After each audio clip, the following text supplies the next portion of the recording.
నమస్తే అండి. నమస్తే. మీదేనా సోడా? ఎలా నడుస్తుంది సోడా? చెప్పండి. నవంబర్ 30న ఎలక్షన్స్ ఉన్నాయి. బీజేపీ, బీఆర్ఎస్, కాంగ్రెస్ కూడా పోటాపోటీనే ఉన్నాయి. దీంట్లో ఏది గెలిచే అవకాశం ఉంది?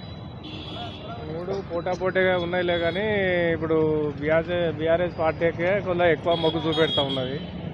కాకపోతే ఏంటంటే ఇప్పుడు వాళ్ళు మంచి మంచి నాయకులు కాంగ్రెస్లో బీజేపీలో లేరు కాబట్టి, టీఆర్ఎస్లో మంచి నాయకులు ఉన్నారు కాబట్టి రేపు పెట్టే తల్లి ఏం పెడుతుందో కానీ ఇప్పుడు పెట్టే తల్లికి అయితే కాపాడుకోవాలన్నట్టుగా ప్రజలు ఆలోచిస్తారు.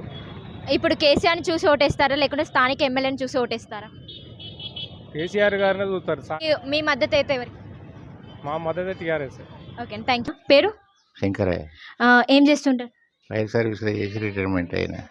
ఇప్పుడు చూసుకుంటే బీజేపీ, బీఆర్ఎస్, కాంగ్రెస్లో ఏది అభివృద్ధి పరిచింది అనుకుంటున్నారు?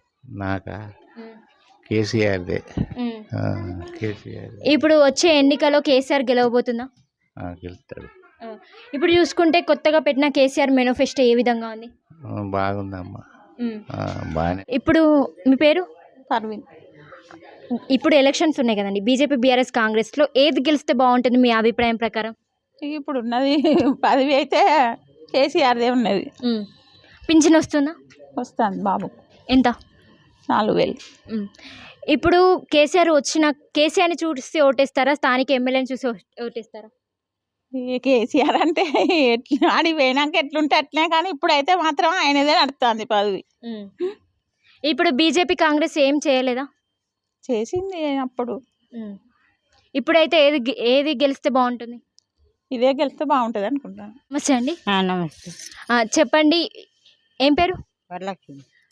ఇక్కడ ఈ డివిజన్లో చూసుకుంటే బీజేపీ, బీఆర్ఎస్, కాంగ్రెస్లో ఏది అభివృద్ధి పరిచిందండి?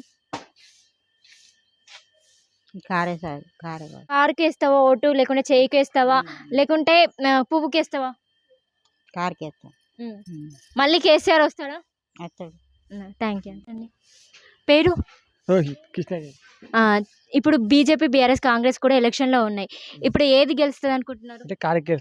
ఎందుకు? పింఛన్ వస్తుందా?